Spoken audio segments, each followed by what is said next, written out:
La France en marche. Démission du dépressif monsieur Hulot, mise sous tutelle de ce vieil homme. Affaire Alexis Colère, affaire Alexandre Benalla. Avouons que cet été fut quelque peu mouvementé. Il serait vain de ne pas admettre que l'exécutif traverse actuellement une petite zone de turbulence, et il est assez logique que notre bon président se courage premier de cordée et très légèrement décroché dans les sondages. Cette mauvaise passe est une vilaine nouvelle pour tous les braves Français plus que soucieux de la menace populiste qui gratte à leur porte. Puisque les masses laborieuses de ce pays, intoxiquées par le verbiage des rouges, semblent manifester une certaine défiance envers les mesures économiques prises par notre leader éclairé, il est plus que temps de réagir.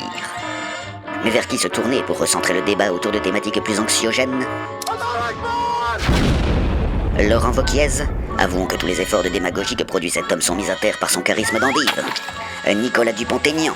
Soyons sérieux, il fait rire les enfants. Même la meilleure opposante de notre pays en est arrivée à devoir passer des tests psychiatriques. Peut-être avait-elle fait trop d'efforts ces derniers temps pour être prise au sérieux. Il ne nous reste plus qu'à employer les grands moyens en ressortant de son placard le plus grand troll de France. Qu'on se le dise, puisque les citoyens aigris de notre beau pays ont préféré s'intéresser à l'affaire Benalla plutôt qu'à la Coupe du Monde, il est plus que temps que vienne l'automne, avec ses pluies, ses feuilles mortes, son vent glacial et son Éric Zemmour. Oui, monsieur Zemmour, vous êtes le bienvenu sur tous nos plateaux pour dénoncer cette censure stalinienne dont vous êtes victime, visant à vous faire passer pour un frustré névrotique parce que vous répétez en boucle que, si notre beau pays est en crise, c'est parce que les élites bobo-gauchistes décadentes et sans doute franc-maçonnes veulent nous livrer aux islamistes avec la théorie du genre. Si cela peut détourner le regard du bon peuple des véritables coupables, bercez-le donc de cette nostalgie d'une époque formidable où les hommes étaient à votre image. Des costauds, des durs à cuire, des mecs virils qui posaient leurs couilles sur la table et qui savaient utiliser la galanterie pour remettre les féministes enragées à leur place. En ce temps-là, les jeunes n'étaient pas encore endoctrinés par le décadent lobby LGBT, et si par hasard l'un d'entre eux se posait des questions sur son identité sexuelle, il pouvait compter sur son patriote de père pour lui remettre les idées en place. Qu'on se le dise, quand le bon peuple commence à trop se soucier des injustices, ce philanthrope monsieur Zemmour sait mieux que personne expliquer aux Français étourdis que, s'ils sont de plus en plus nombreux dans la pauvreté, ce n'est pas à cause de ce genre de personnages bienveillants et fortunés, mais plutôt à cause de ce genre de profiteur qui, insidieusement, répand son communautarisme dans la nourriture. Oui, Éric Zemmour, vous avez bien raison d'effrayer le bon peuple en reprenant à votre compte les théories fumeuses de ce vieillard sénile à propos d'un prétendu grand remplacement. Que se taisent les bien-pensants.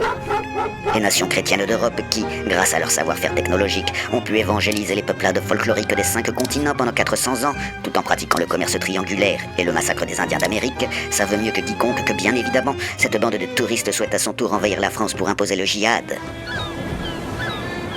Oui, très cher Éric, vous avez raison de pointer du doigt l'éducation nationale et son écœurante bien-pensance qui bourre le crâne de nos têtes blondes avec la repentance. Tout le monde sait très bien que la colonisation fut une époque bénie où notre pays bienveillant a apporté le progrès en Afrique tout en respectant les peuplades autochtones. Bien entendu, il y a eu quelques incidents de ci, de là. Mais dans l'ensemble, tous ces sauvages furent très heureux d'offrir main-d'œuvre et matières premières bon marché à la France, puisqu'ils savaient désormais que leurs ancêtres étaient gaulois. Non, la France n'a pas tué 11 000 malgaches entre 1947 et 1948. Ceux qui prétendent que notre beau pays aurait massacré plus de 60 000 Camerounais dans les années 50 sont des menteurs. Qui sont ces révisionnistes qui veulent sans cesse rappeler que, le 8 mai 1945, et pour fêter la fin de la guerre et remercier tous ces tirailleurs venus des départements algériens, la France tua plus de 20 000 personnes dans les villes de Sétif, Guelma et Kerata. Cessez la pleurniche, Madame Obono, et dites plutôt vive la France, car notre pays a toujours été reconnaissant envers ses soldats africains. Quant à vous, l'hystérique Madame Diallo, ça vous gênera toujours d'admettre que, contrairement à leurs descendants, vos anciens avaient choisi de porter des prénoms bien français quand ils sont venus libérer notre pays. Merci Bernard. Merci Jean-Marie. Ils doivent avoir bien honte aujourd'hui de savoir que leurs petits-enfants se prénomment Nabil ou N'Golo et qu'ils profitent des allocations pour dire Nicolas France en écoutant du gangsta rap. Pute! J'ai dit pute! Mais je respecte les Français, qu'ils soient musulmans ou issus de l'immigration. Je dis juste que quand on appelle son enfant Chocolat ou Absatou, au lieu de l'appeler Marion Maréchal, on pisse dans la bouche de la République. Et je suis désolé si ça choque ou si mes propos sont mal interprétés. Pute! J'ai dit pute! Oui, Éric Zemmour, lâchez-vous, créez le scandale. Bien entendu, nos rédactions n'oublieront jamais les crimes du passé et les horreurs du fascisme. Mais pour vous, nous ferons une exception.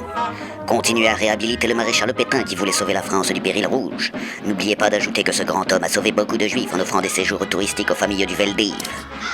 Continuez de semer la zizanie dans le pays et nous assurerons une promotion phénoménale pour votre nouveau livre que tous les clients de nos grandes surfaces pourront trouver près de leur rayon charcuterie.